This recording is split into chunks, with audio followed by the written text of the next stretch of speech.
Welcome to the Alcohol Free Life podcast, brought to you by thesoberclub.com. I'm Janey Grace. This is for you if you've quit the booze or you'd like to, or maybe you're just sober curious. I'll bring you tips and motivation without any judgment, and there'll be inspiration from experts, quit-lit authors, and sober heroes.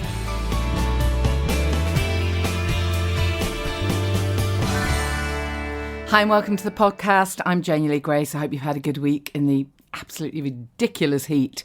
Oh man, I know I shouldn't complain, but I find it really hard to get anything done. So it makes me really grumpy when I'm too hot. Anyways, it's been an okay week. Mad busy for me.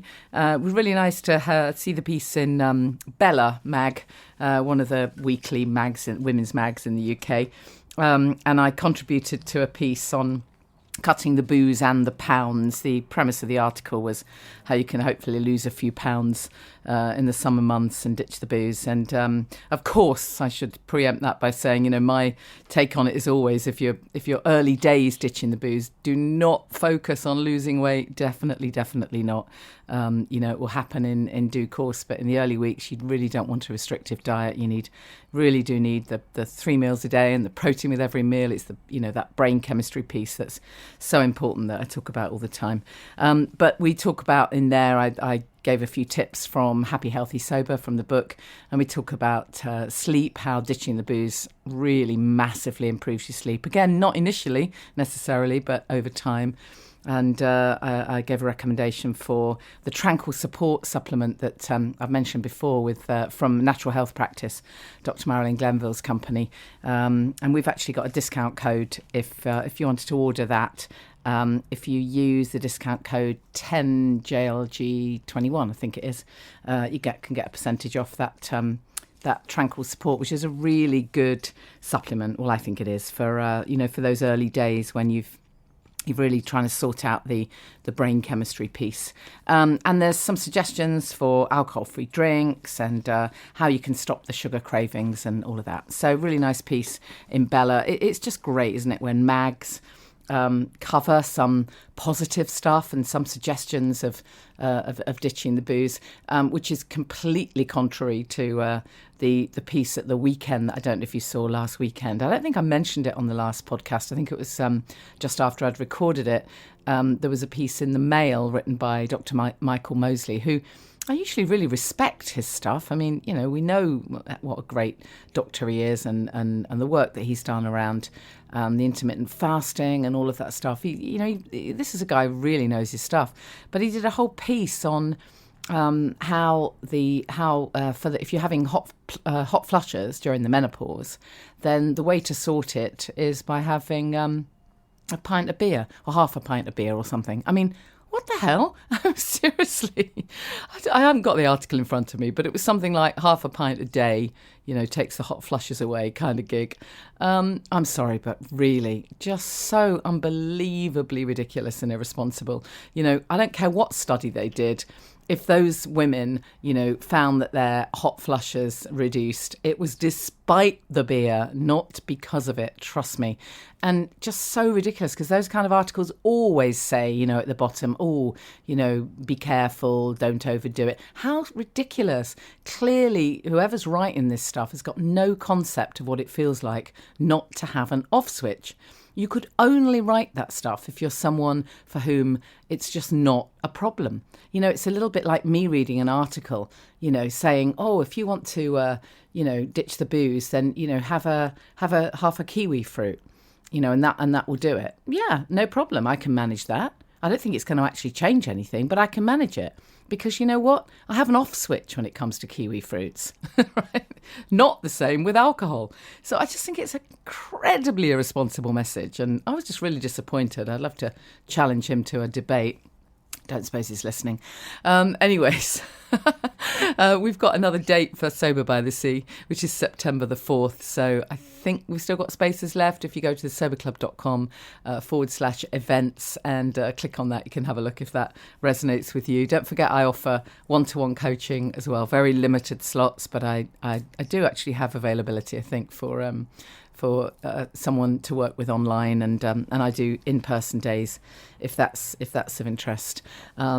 We've had a lovely week in the Sober Club welcoming a few new members, and it's always lovely to see people post, and they're often really nervous at the beginning and sort of often haven't even used social media before, and they certainly haven't admitted what's going on for them, and then they find that we're all totally non-judgmental and really friendly, and they feel completely supported, and then they get to dig in to all the good stuff in the member portal. And though I say so myself, it's rocking. It changes everything. It really does make a difference. And we've had a lovely Zoom catch up as well. So till we can all properly meet in person, it's the next best thing, right? Is getting on a Zoom call and just getting to see some faces, and sometimes we can say stuff face to face, even if it's online, that feels kind of difficult to post, doesn't it, really? Anyway, let me tell you about today's podcast. I don't actually know how this came about, but I've been talking such a lot lately, or thinking a lot about herbs, about the power of herbs and spices. I think it was possibly because I did an interview for UK Health Radio with naturopath Enid Taylor about gut health, which I'm sure I'll play you a section from at some point. And we were talking about how important it is for the gut microbiome to eat a really wide range of foods. Enid suggests at least 50 different foods every week. And you might think, oh my goodness, well, how am I going to get to that? But actually you can if you add in herbs and spices, because they count too. So it's all about the variety, which is, good for the gut microbiome. So it got me thinking, am I varying the herbs and spices I use enough? And then I was thinking about ashwagandha and the stuff I'd heard about that, and how good it can be. And then I was thinking about herbs that can help reduce cravings, if you've got cravings, or help with mood. And so anyways, I thought it would be great this week to give you a little bit of a replay of an interview that I did over a year ago with Euan MacLennan, who is a sustainability director for Pucker Herbs, and he's so knowledgeable about different herbs. It was we had to in the end cut the interview short because I could have gone on for ever and a day talking to him, but I thought I'd have another chance to hear some of that interview, not least because we've teamed up this week with Bax Botanics, an alcohol-free spirit, in inverted commas, that is just packed full of absolutely amazing ingredients, and I thought would just be a really lovely mix, a really lovely blend, to bring these two elements and talk about sort of herbs and natural ingredients this week. So I'm going to bring you that interview with Euan MacLennan, and he gives us some great tips, if I remember rightly, for sleep as well, which is always good. I mean, how hard is it to sleep when it's hot, right? But first off, let's hear from Chris and Rose from Bax Botanics. My guests are Chris and Rose Bax, founders of Bax Botanics. Welcome, guys. Lovely to see two of you, two brand owners. Who's going to kick off then and tell us a little bit about your background? Well, I suppose I could start. I began as a chef, but then when Rose and I got together, we started investigating wild plants and herbal flavours together, and ended up teaching and consulting about those type of flavours for 15 years. And then we always used to invent recipes and come up with recipes to inspire people to use these flavours. And eventually we thought, well, maybe it was time to use one of these recipes that we came up with to create a brand. Yeah. Just before we talk about the drink, I'm really interested when you talk about the sort of flavors and the things you created with herbs. I mean, tell me a bit more about that. What kind of herbs? Where did you source the herbs, and what were you recommending before you got involved in drinks? But are we talking about specific food that you would use herbs for? Just tell me a bit more about that, because I'm fascinated. Well, a lot of it was to do with sort of preserving the flavours throughout the year. So if you're looking at, say, elderflower that's out now, and you wanted to preserve that flavour to have in February, you could be drying it, you could be putting it into making a cordial from it, you might be making a liqueur from it. So it was using these flavours to create preserves for throughout the year, but it would be mainly wild herbs that we were using. But like actually at the moment, I've got some gooseberry and elderflower vodka that's on the go. So it's using gooseberries actually out of the garden, but wild elderflowers. So we were combining wild and cultivated ingredients. Unless it's just my perception, it feels like it's only been in recent years that we've finally kind of realised just what we have, even in the UK in terms of herbs, what we have on offer. I swear it wasn't like that even 10 years ago. You know, there wasn't as much talk of using great herbs and actually going out to find them. I think you're right, and but what I think was, if you probably then went back 200-300 years, we were basically an agrarian economy, and you had a lot of people working the land and who were effectively peasant farmers. And then we had this amazing thing called the Industrial Revolution, which took all those workers, mechanized a lot of the processes they were doing in the field. But then those people migrated to cities, and obviously in Yorkshire, where we're from, there's the mills, and they were employing thousands upon thousands of people who probably up until that point would have worked on the land. And so as they moved into cities, their opportunity to collect stuff from themselves from the wild really diminished. And through, it only takes a very short number of generations of people not continuing that knowledge, and suddenly it's gone. Yeah, absolutely. And of course, also, some people believe that any medicines can all be tracked back, of course, to herbal remedies, and there's a plant for every ill. Would you agree? I think for a lot there is. I mean, there's things that have since been almost scientifically proven that the active chemicals within these plants are sort of efficacious against certain illness. I was just going to say the sustainability angle is important for you as well. Tell us how you kind of incorporate that in your work. Yeah, well, the herbs that we use in the drinks, they're all organic, but they're fair trade as well. So that sustainability is it runs through our core. And we made a conscious decision, although we'd been working with completely wild herbs. We realised that what on earth are we going to do if we're having to make thousands and tens of thousands of bottles, and we were trying to actually take that from the wild, and that's impractical, but also totally unsustainable and goes against everything we believe. So we had to kind of revisit these and find a very sustainable, eco-conscious set of ingredients, and that's why we used the ones that we use. Sea buckthorn, which we'd used from the wild, but is now farmed for many reasons. So you've got the sea buckthorn, as you mentioned. Well, tell us a little bit about that one then. Tell us a little bit about the kind of flavour profile, and then we'll talk about the other flavour you have as well. So it's a mixture of different botanicals that are in there. Sea buckthorn is the orange berry, the lead ingredient there. It's got Seville orange in there, and rosemary in there, and a number of other sort of aromatic Mediterranean type herbs in there. So slightly warming and fragrant as well.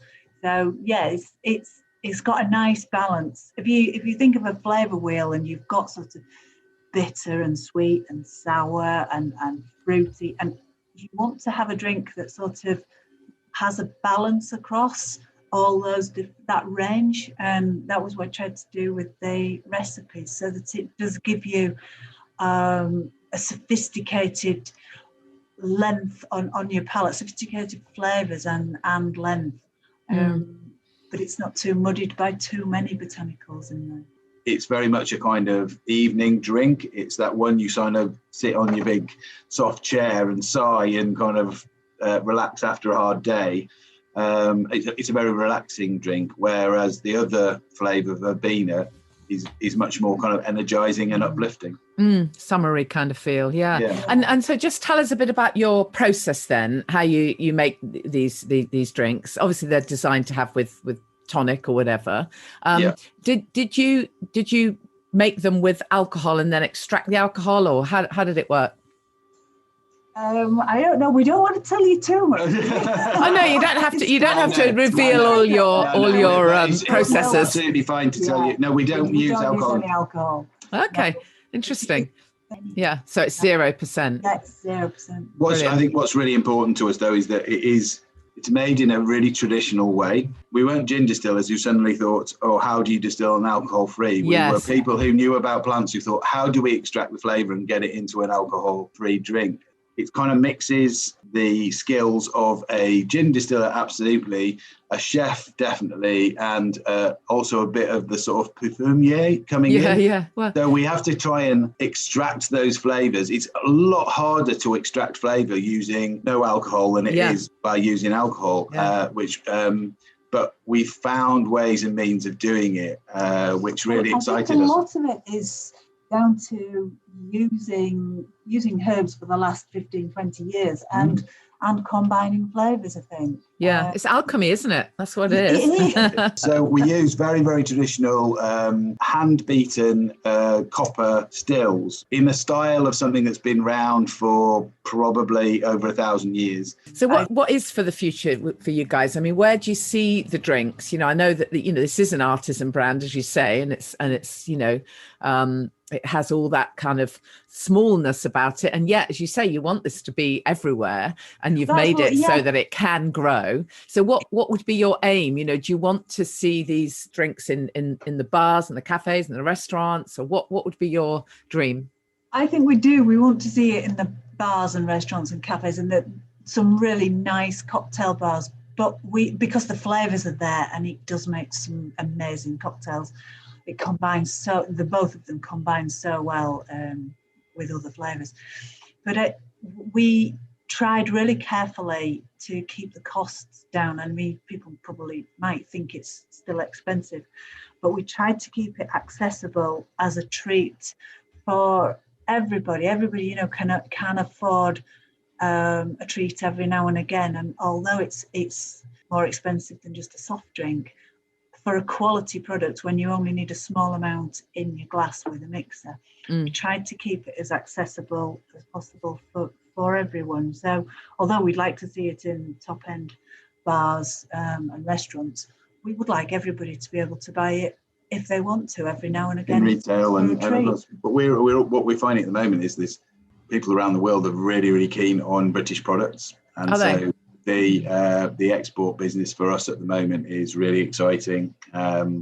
America is they've got some amazing brands, homegrown brands, but they're also really looking to the UK for some really exciting imports. And so that's good. That's really good. I mean, I know that a bunch of Sober Club members are in the States, and, they're sort of always, for the last few, certainly over the last year, they've been kind of saying, oh my goodness, you guys are so far ahead of us. It's so difficult to get, a good choice of alcohol-free drinks. And now it's finally happening for them. So that's brilliant if you could be part there's of that. Great e-commerce there. And it is amazing. But if you think now there is at least 4 in New York, there's at least 4 alcohol-free bottle shops. Alcohol, not bars, but like an off-license. I mean, there's bars. There is bars as well, but two that are owned by the same people. But we have 2 outlets in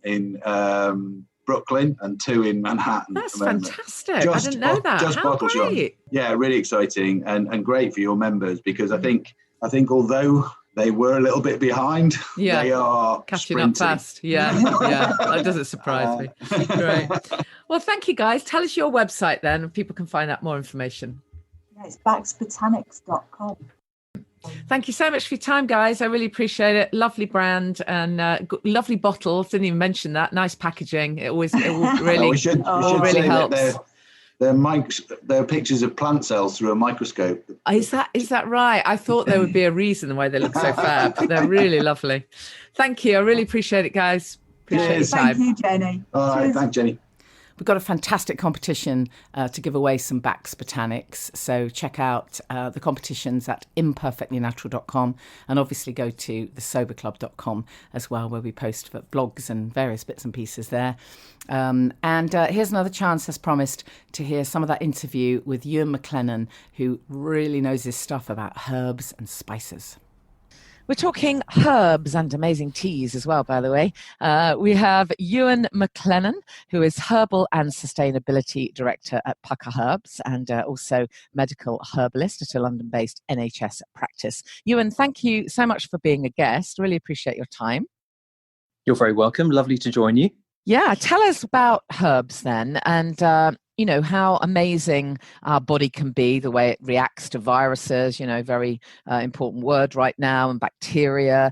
How can our own defense mechanisms work to really build our immune system, and where do herbs come into this?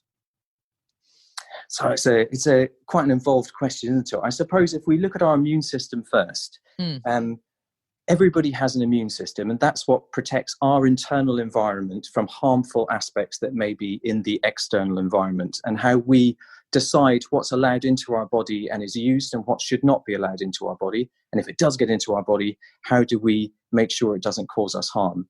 And that immune system is built up of lots of different layers. You've got the physical barriers, so like the skin and the mucous membranes. You've got chemical barriers like the acid in your tummy.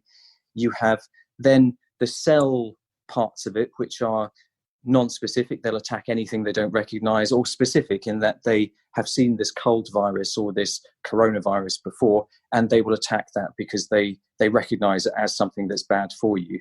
And what we want to do as much as possible is to move away from talking about boosting the immune system when we think there are lots of challenges in the external environment, and talk much more about how do we balance the immune system, and how do we make sure that the host, and that's your body and your mind as well, we understand more and more that's linked to health, how do we make sure that that is as robust and healthy as possible and supports a good, strong function of an immune system? So where do we start then? What are the basics? Well, I think the basics are to make sure that you understand what's good for you. I think that's a nice place to start, is to regard yourself as an individual, and what works for one person might not work as well for another person. So try to work out what fits with you, with your lifestyle, and what's sustainable for you. And then think about not just your immunity, but think about all of the other aspects of your life that support your immunity. So your diet, your lifestyle, your state of mind, how you're sleeping, all of those are things that contribute to you having a strong immune function. And for example, we know now through fairly recent research, I think this came out about a year ago, that if you're not sleeping properly, then it's akin to over-drinking in the effect it has on your immune system. It stops certain types of cells within your immune system, called T cells, from functioning properly. And they're the bits that activate all the other parts of our cell-related immune system as well. So all of these other aspects that you maybe not think about have a big impact on your ability to fight off infection. Yeah. So let's talk about antiviral and antibacterial herbs then. Lots of them are things that we've sort of already heard of. We've all heard of echinacea, and there are others that we're not so familiar with. So talk us through some of the sort of obvious ones that you would recommend and that are relatively easily accessible for us. Because I think sometimes when we talk about herbal stuff, people can get a bit freaked out and think, oh, I've no idea how to access that, how to take it. I can't start boiling up potions. It can all seem a little bit frightening at first. So can you sort of make it as simple as you can for us? I'll do my very best. I think a really nice place to start is to think that food and medicine in Western society have been so removed from each other. We think about medicine being used to treat illness, and we think about food being used to give you energy and keep you functioning day to day. But if you look at loads of other cultures around the world, they don't separate the two of them. And in some ways, herbs are a fascinating bridge between food and medicine. They are just condensed versions of micronutrients. So there's nothing scary about them at all. What you're trying to do with herbal medicine is quite often not just tackle the disease and use an antiviral herb when you're scared there's a virus out there, although there are some of those that do that. You're also trying to think about how you're using that herb to holistically look after the health of that person. So instead of treating the illness, you treat a little bit more the person, and that can have quite different health outcomes. I will mention echinacea just because you have mentioned that before, and that's a very popular herb, one that people can access quite easily. It contains compounds that we know interact with your immune system. So one set of compounds are called alkylamides, and that's if you take quite strong echinacea, it can have an anesthetic effect in your mouth. That's the alkylamides in it. And it also contains other immune active compounds, which are called polysaccharides, which are like a long sugar chain. And we know that echinacea has an effect to modulate your immune system. So if your immune system is overactive, it tends to reduce the activity of the immune system. If it's underactive, it tends to increase the level at which your immune system is functioning. So it's an immune modulator or an immune balancer. And that's easy to take. You can take it as a tea. You can take it as a supplement. Either one of those is going to help you. Great. What about elderberries then, while we're on the E's? It's a good. So elderberry is one of my favorite ones. I rather like elderberry because it grows in the UK and Northern Europe very well. You'll see it in hedgerows all around the countryside, and even growing in places like where I live in London. And the really interesting thing about elderflower is that you can use the flowers and you can also use the berry. Both of those have antiviral activity. Both of those interact with your immune system. And if I can do just a tiny bit of virology, just to talk about how viruses work. Viruses are not the cleverest of little organisms. They can't make babies on their own. They have an inability to reproduce. So the whole goal of a virus when it enters your system is to find a way to make babies. And how it does this is it finds your own cell, which has a reproductive mechanism. It climbs inside that cell, and then it hijacks the reproductive system of that cell to create thousands, tens of thousands of little viruses within that cell. And then the cell will explode and those viruses will be released around your body. And it will continue doing that again and again and again until your immune system gets on top of it and stops it from working properly. And to go back to elderberry, what elderberry does very interestingly is it prevents the virus from binding or attaching to your cell in order to get inside. And it also affects the ability of the virus to drill a hole into your cell essentially and climb inside. So it has a direct antiviral activity. Yeah. And now, obviously, we mentioned vitamin C. Elderberries are a great natural source of vitamin C. What about, what are your thoughts on taking extra vitamin C to support our immune function? I think it can be a really good thing to do. So vitamin C doesn't actually attack the virus or anything like that. Vitamin C is what we call a cofactor in your immune system. It helps your immune cells to work properly. And when you are infected with an illness, your body will use up vitamin C very, very quickly. So it can be very helpful when you're unwell to take vitamin C to support immune function. But there are different types of vitamin C. So what I like to advise people is to try and take natural vitamin C. So either through your diet or if you're going to take a supplement, try and take a natural form of vitamin C rather than just an ascorbic acid, which is a synthetic kind of creation of vitamin C. And then what about the sort of adaptogens? Tell us what your thoughts on adaptogens are. It's a totally fascinating area of herbs and of science and medicine as well. So adaptogens have developed into a bit of a buzzword, and they come from Eastern European and Russian research that was done decades ago. And you're using herbs or other substances that are non-harmful to the body to have a variety of effects on different aspects of how your body works to have a beneficial outcome. And they essentially help your body to adapt to stress. And one of the ways they were first discovered was in relation to exercise, because exercise is a stress on your body. It's a physical stress in your body. And it seems if you take adaptogenic herbs, they can increase your resistance to that stress, and therefore they can help you to perform better in exercise. Similarly, if you're ill, that is also a stress on your body as well. And when you put a stress in your body, it uses up your reserves. And adaptogens help to prolong the period under which you can undergo stress as well. So you're basically strengthening your stress response to whatever is a stressor to your body. Now, I mean, a couple of the adaptogens that I've heard of are things like medicinal sort of mushrooms, as the expression goes. So things like chaga. Would you agree that mushrooms are beneficial, those kinds of mushrooms? Yeah, mushrooms have got a very long history of use, centuries of use, particularly in traditional Chinese medicine for supporting an immunity. And in fact, they're used for lots of different aspects. The reishi mushroom, the mitake mushroom, shiitake mushroom, all of those, they contain compounds which are called beta-glucans. And remember when I was mentioning about echinacea a little while ago, one of the compounds I mentioned were polysaccharides. Well, that's something that mushrooms have in common with echinacea. They both contain polysaccharides. And polysaccharides within mushrooms are called beta-glucans, and they stimulate the production of certain types of immune cells. And one type of non-specific immune cell that just attack anything that they recognize as being wrong in your body have a very exciting name of being called natural killer cells.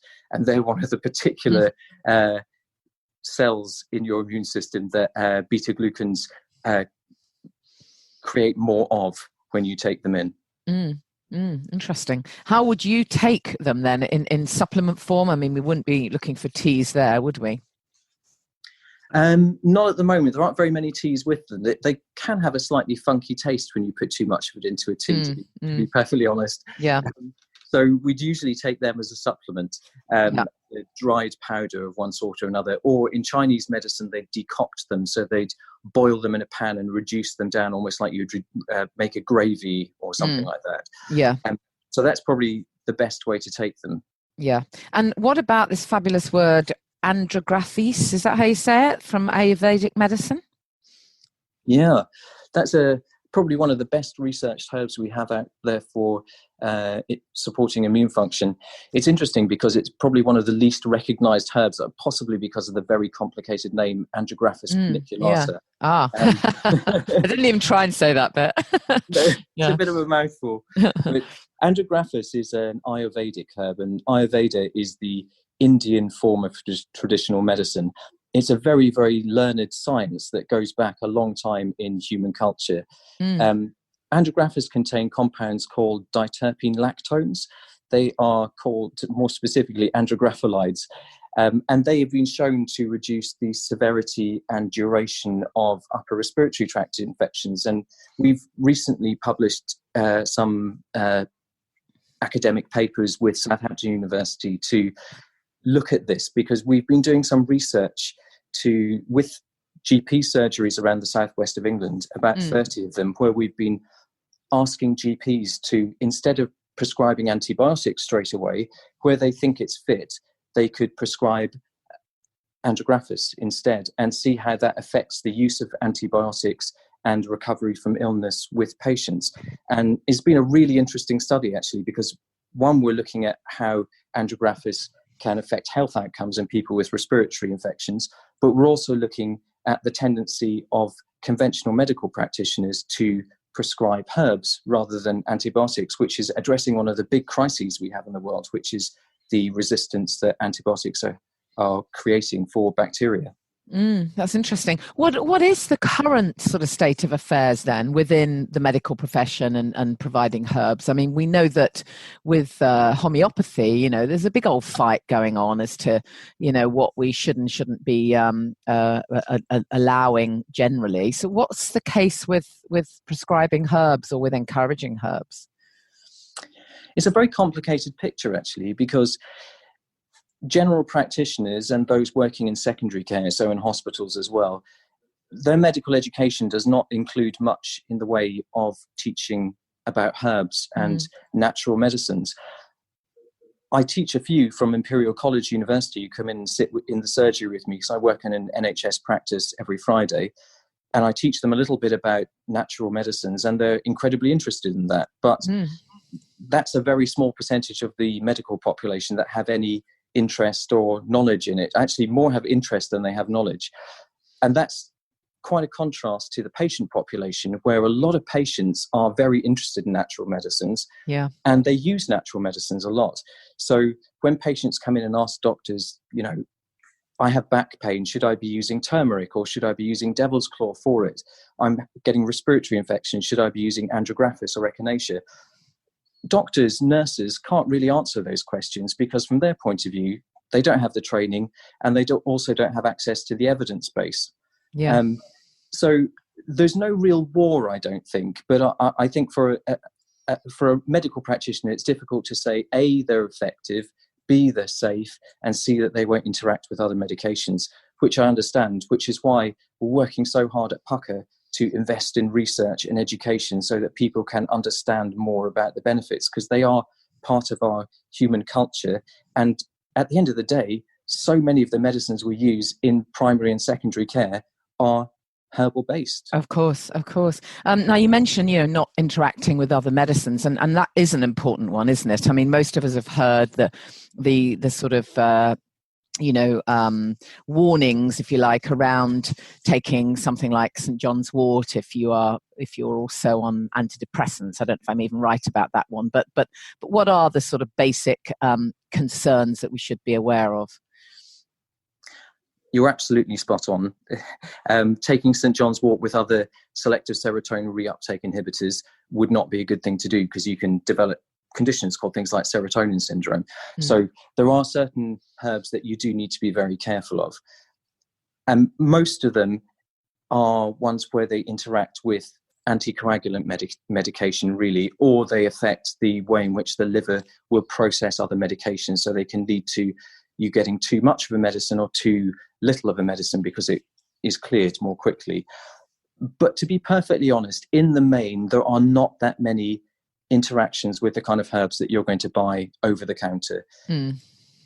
Herbal companies tend not to sell medicines where they are going to get loads of complaints from doctors or from patients.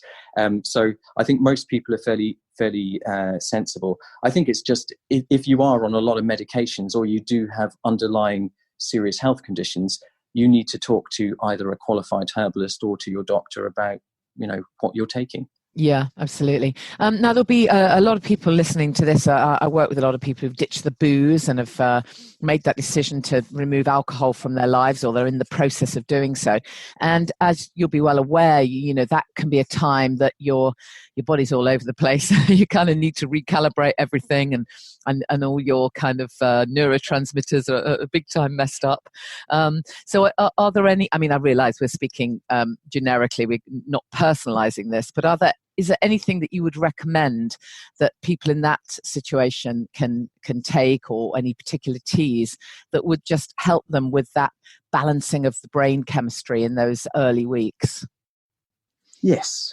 I think one of the most well-known herbs for supporting people because coming off alcohol, changing your lifestyle, we were talking before about adaptogens and we were talking about stressors to the body.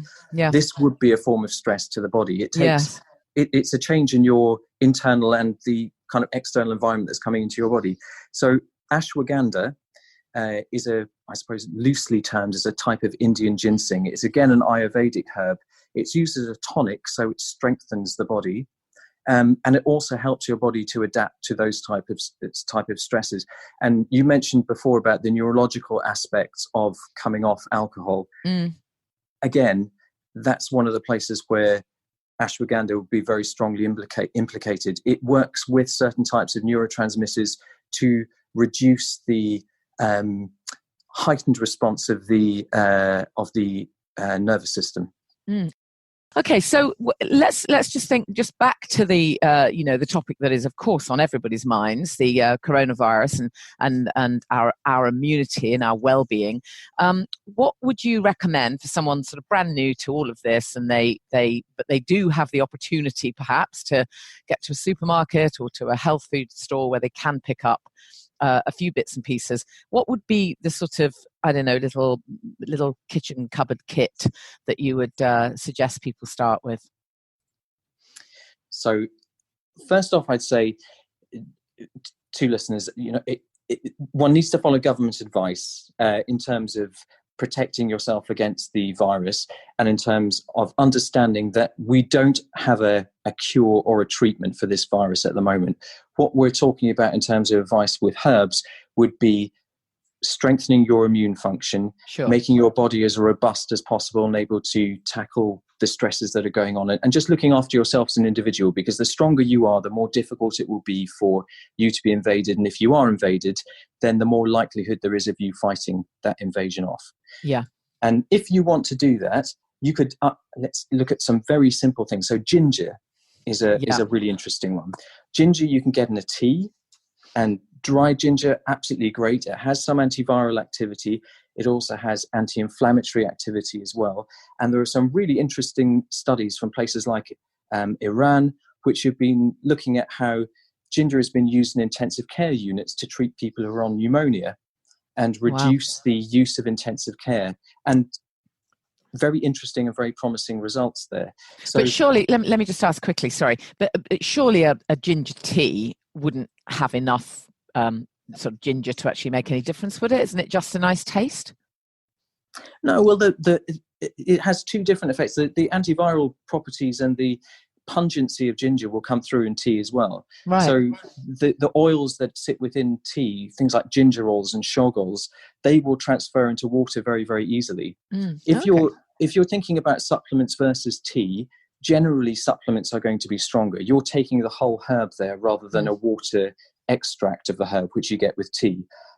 But if you're talking about trying to get people to take something regularly during the day, then many people will be more likely to go into a regime of drinking teas than they would taking supplements. So it's a bit of a balance as to what will work for you. And also in history, one must remember a lot of medicine was given in the form of teas. So you can make teas stronger by adding 2 tea bags. Very true. If you say have 2 grams of herb in each tea bag, that's 4 grams of ginger that you're taking in, which is a reasonable amount. Great. So it's a good culinary one anyway, ginger. But then I'd be looking at the balancing the herbs we were talking about before. If you take some mushrooms, which support maybe more long-term immunity and your resistance to infection, alongside andrographis at times when you're particularly challenged, those would be 2 of the things I do. So I'd be looking to support underlying immunity and strengthen the body.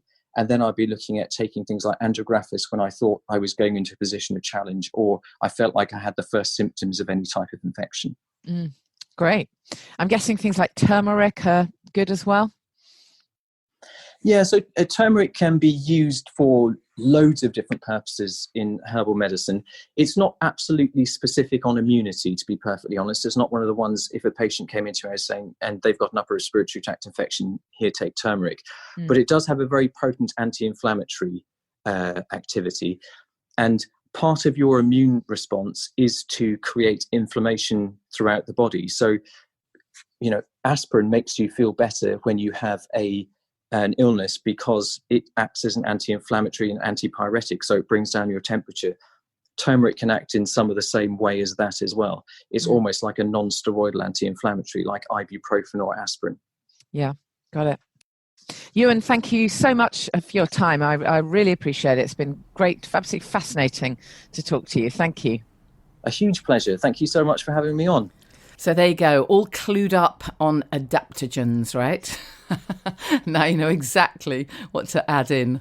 Thank you so much for listening this week, and thank you for those of you who've taken the trouble to drop me a message over the last few weeks, just saying that you're enjoying the podcast or just telling me where you're at in your journey. I love hearing how you're doing. And obviously, if you'd like to join us in the Sober Club, I was meant to close up for a bit and we were going to do a bit of stuff just for members, but it is still open at the moment. So if you'd like to join us, come on down. It's thesoberclub.com. Don't forget those events, the Sober by the Sea events, and there is space for coaching if that's of interest. Stay connected above all. That's the most important thing. If the Sober Club isn't for you, find another group or find some like-minded people. Find your connection, your tribe. And it's that whole thing of, we are who we surround ourselves with. It's what makes the biggest difference. It's where we put our focus. That's where the energy flows. And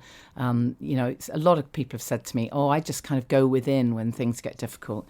No, actually, that's the time to reach out. So always reach out if you need some help. You can always DM me, and you can always send a message. Love to know what you think of the podcasts. Of course, you can go and rate and review them and do all of that. That's always super helpful.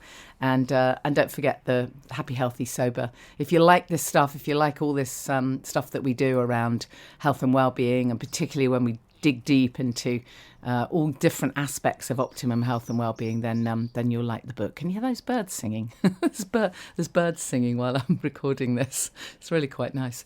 On that note, by the way, the audiobook will hopefully be out very soon, the audio version of Happy, Healthy, Sober.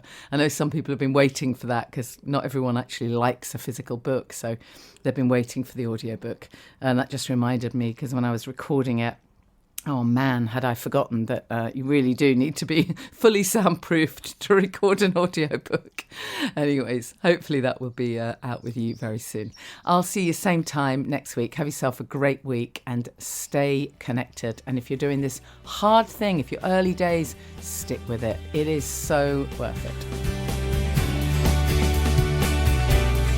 Thank you for listening to the Alcohol Free Life podcast, brought to you by the Sober Club. Please rate and review. And if you want support, accountability and inspiration, and you want to live your best life without the booze, check out thesoberclub.com.